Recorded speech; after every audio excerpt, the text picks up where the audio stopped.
जय हिंद बच्चों, welcome back to Tripathi education new video. और आज के इस लेक्चर में हम बात करने वाले हैं इलेक्ट्रोमैग्नेटिक स्पेक्ट्रम। ये इलेक्ट्रोमैग्नेटिक स्पेक्ट्रम फर्स्ट बुक का लास्ट चैप्टर है। और अभी तक हमने 24 टॉपिक्स जो पढ़े, 23 टॉपिक्स, वो हमने एक टॉपिक्स पढ़े थे। इस वीडियो में हम इस पूरे चैप्टर को कवर करने वाले हैं, क्योंकि ये चैप्टर बहुत ही ज्यादा इंपॉर्टेंट है और ये बहुत ही छोटा चैप्टर है, माइन्यूट सा चैप्टर है, एक तरीके से टॉपिक ही समझ लीजिए इसको। इस वीडियो में हम जानेंगे बेटा कि इससे कितने मार्क्स के क्वेश्चन आते हैं। तो सबसे पहले ये बात कर लेते हैं कि बोर्ड में इस चैप्टर से कितने मार्क्स के क्वेश्चन आते हैं। तो बोर्ड में देखो बेटा, इस मार्क्स से 4 नंबर के क्वेश्चन 100% आने वाले हैं। 3 नंबर का क्वेश्चन इलेक्ट्रोमैग्नेटिक स्पेक्ट्रम से सेक्शन सी में आता है और 1 नंबर का क्वेश्चन एमसीक्यू में पूछता है। तो ये 4 मार्क्स कहां से आएंगे, कैसे तरीके से वो क्वेश्चन पूछेगा, हम इसके बारे में इस वीडियो में बात करने वाले हैं। और इलेक्ट्रोमैग्नेटिक स्पेक्ट्रम में क्या होता है, हम इन सब चीज के बारे में इसी वीडियो में हम पूरा कवर करने वाले हैं। लेकिन उससे पहले हम ये जान लें कि हमारा ये 24 लेक्चर खत्म हो जाएगा, तो हम एक लेक्चर और डालेंगे जिसमें हम इलेक्ट्रोमैग्नेटिज्म के बारे में पूरा पढ़ लेंगे, जो हमने मैग्नेटिक को पढ़ा है। ठीक है। और इसी तरीके से हमारा जो है 50 टॉपिक्स के आधे टॉपिक्स पूरे तरीके से क्लियर हो जाएंगे। तो आप लोग पूरे वीडियोस को जरूर देखिएगा। पूरे वीडियो बहुत ही छोटे छोटे हैं और बहुत ज्यादा हेल्पफुल है आपके लिए। ठीक है। तो चलिए शुरू करते हैं बिना किसी देरी के अपने इस टॉपिक को, यानी इलेक्ट्रोमैग्नेटिक स्पेक्ट्रम। तो जैसा कि हम समझ सकते हैं, इलेक्ट्रोमैग्नेटिक स्पेक्ट्रम में बेटा इनको स्पेक्ट्रम है, मतलब एक तरीके का ये अरेंजमेंट है। ये इलेक्ट्रोमैग्नेटिक वेव्स का एक तरीके से अरेंजमेंट है, किस तरीके से हम उनको अरेंज करते हैं। तो बेटा हम इनको इंक्रीजिंग वेवलेंथ या डिक्रीजिंग वेवलेंथ के बारे में बात कर रहे हैं, या फिर फ्रीक्वेंसी, मतलब किसी को अरेंज करना है तो एक पहले हम आधार मानेंगे, बेसिस मानेंगे। हमने कहा 10 लोग हैं यहाँ पे, इनको अरेंज करिए, तो उसका एक बेसिस होगा। या तो हाइट वाइज कर सकते हैं, या तो नॉलेज वाइज कर सकते हैं, या क्लास वाइज कर सकते हैं, तो कुछ ना कुछ एक बेसिस होगा। तो यहां पर इलेक्ट्रोमैग्नेटिक वेव को उनके वेवलेंथ एंड उनके फ्रीक्वेंसी के बेसिस पे एक बंडल के फॉर्म में, एक अरेंजमेंट के फॉर्म में लगाया जाता है। उसी चीज को हम क्या कहते हैं, इलेक्ट्रोमैग्नेटिक स्पेक्ट्रम। इसमें बेटा 7 तरीके के वेव आते हैं, जैसा कि हम देख सकते हैं। इसमें 7 तरीके के वेव आएंगे। कौन कौन से? Radio wave, microwave, infrared, visible, ultraviolet, x-rays और गामा रेज। ठीक है। ये हमारे जो 7 तरीके के वेव्स हैं, इन सब के बारे में हम पढ़ेंगे, जिसमें हम समझेंगे बेटा कि कैसे इंक्रीजिंग वेवलेंथ या डिक्रीजिंग फ्रीक्वेंसी के आधार पर हम इनको सेपरेट करते हैं। ठीक है। तो चलिए हम शुरू करते हैं इनको अलग अलग से पढ़ना। अपने रेडियो वेव से हम स्टार्ट करते हैं। यहां पर फिगर के थ्रू आप समझ सकते हो कि बहुत सारे एग्जांपल यहां पे हमको देखने को मिल रहे हैं फिगर में, जो अलग अलग वेव पे हमको देखने को मिलते हैं, जो क्रिएट करते हैं। ठीक है। तो चलिए सबसे पहले शुरू करते हैं अपने थोड़ा सा इनके बारे में जान भी लेते हैं, इलेक्ट्रोमैग्नेटिक वेव्स के बारे में, जो जरूरी है। जैसे इलेक्ट्रोमैग्नेटिक वेव का बेटा जितना ज्यादा फ्रीक्वेंसी होगा उतना ज्यादा उसके पास एनर्जी होगी। मतलब जिस वेव के पास सबसे ज्यादा फ्रीक्वेंसी होगा उसकी एनर्जी सबसे हाई होने वाली है, और जिसके पास सबसे कम फ्रीक्वेंसी उसकी एनर्जी उतनी ही लो। और उसके बाद इलेक्ट्रोमैग्नेटिक वेव जो होता है उसको ट्रैवल करने के लिए कोई मीडियम की जरूरत नहीं होती। ये सॉलिड, लिक्विड, गैस, जैसे इलेक्ट्रोमैग्नेटिक वेव में ही हमारे पास लाइट्स आती है, विजिबल लाइट। तो क्या लाइट को ट्रैवल करने के लिए मीडियम की जरूरत है? बिल्कुल नहीं। एक्सरेज है, गामा रेज है, इनको ट्रैवल करने के लिए मीडियम की जरूरत है? बिल्कुल नहीं जरूरत है। ठीक। साउंड वेव इसमें नहीं आता, इसलिए साउंड वेव को मीडियम की जरूरत होती है। तो जितने भी बेटा इलेक्ट्रोमैग्नेटिक वेव्स होंगे उनको ट्रैवल करने के लिए मीडियम की जरूरत नहीं होती। ठीक। उसके बाद electromagnetic waves are considered to be a transverse wave. ये लॉन्गिट्यूडनल नाउ के कैसे होती है? ट्रांसवर्स वेव होती है। ठीक बेटा। उसके because they are made of vibrating electric and magnetic fields. Electromagnetic waves किससे मिलकर बनी होती हैं? जब हमारी electric field and magnetic field vibrate करती है तो ये क्रिएट होती है। ठीक है। अच्छा, ये सब चीजें तो इनके बारे में है।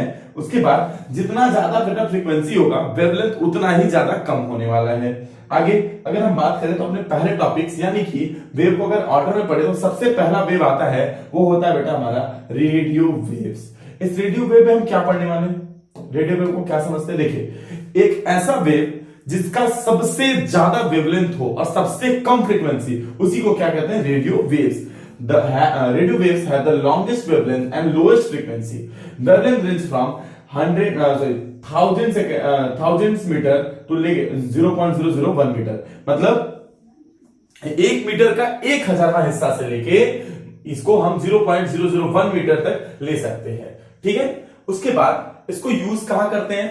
रेडार सिस्टम में, कुकिंग में और सैटेलाइट में और कुछ ट्रांसमिशन में, मतलब उस चीज में यूज करते हैं जहां पे हम ट्रांसमिट करते हैं अपने, जैसे अपने ऑडियो को या फिर अपने सिग्नल्स को एक जगह से दूसरी जगह जब ट्रांसमिट करना होता है तो उसका हम ये यूज करते हैं। ठीक, उसके बाद जो दूसरा वेव होता है बेटा हमारा, सेकेंड वेव जो है वो है हमारा इंफ्रारेड वेव। इंफ्रारेड वेव की वेवलेंथ जो है वो रेडियो वेव से कम और फ्रीक्वेंसी उससे ज्यादा, यानी कि, और इसको ये क्रिएट कहां से होती है, हीट की वजह से क्रिएट होती है। तो कहेंगे कि भाई इसका जो वेवलेंथ है वो 0.001 मीटर से लेके 700 एनएम तक होता है। ठीक है, और इसकी फ्रीक्वेंसी उतनी हाई होती है। उसके बाद अगर हम यहाँ पे बात करें, यहाँ पे एक फ्रीक्वेंसी टेबल हमने डाला हुआ है, आप इसको देख सकते हो और डिस्क्रिप्शन में आपको लिंक भी मिल जाएगा, तो फ्रीक्वेंसी चार्ट आपके बुक में होगा, उसको पढ़ लीजिएगा।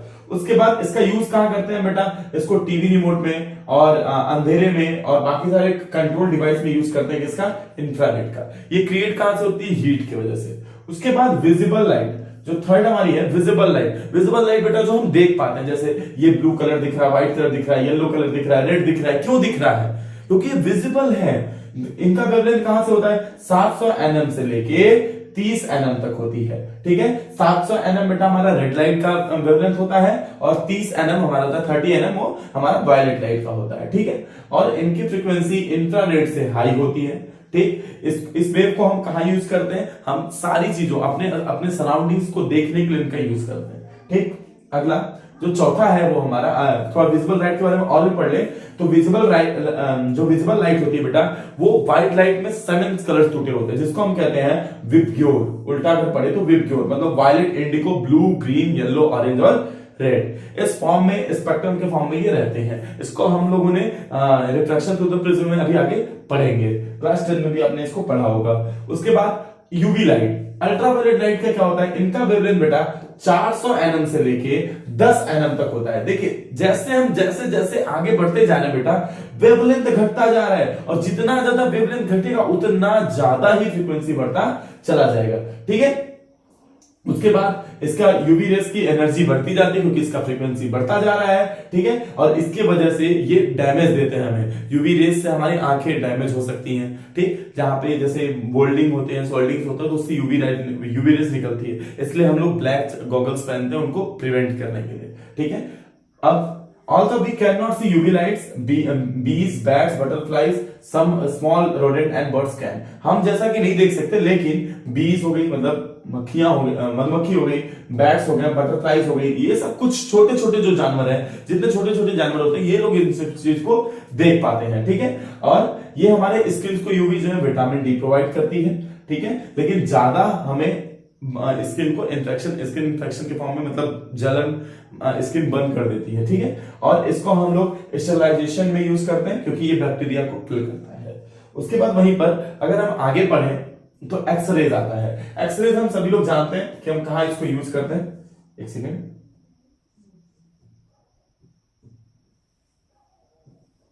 एक्सरेज का यूज तो हम सब लोगों ने देखा होगा कि हमारे मेडिकल्स में एक्सरेज यूज किया जाता है और इसकी वेवलेंथ जो है बेटा वो 10 नैनोमीटर से लेके 0.001 नैनोमीटर तक होती है।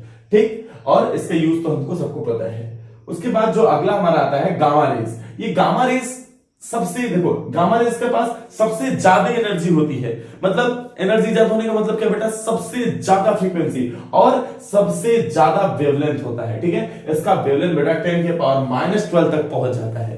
ठीक है, और उसके बाद गामा रेज जो होती है इनके पास इनफ एनर्जी होती है जो कि वो मटेरियल को इजीली क्रॉस आउट कर सकती है, इस पार से उस पार जा सकती है। जैसे कि हम लोग देखते हैं कि अगर एमआरआई होता है, इन सब चीज में मेडिकल टर्म में इनका यूज करता है। ठीक है, अपने बॉडी पार्ट्स के बारे में पता करने के लिए।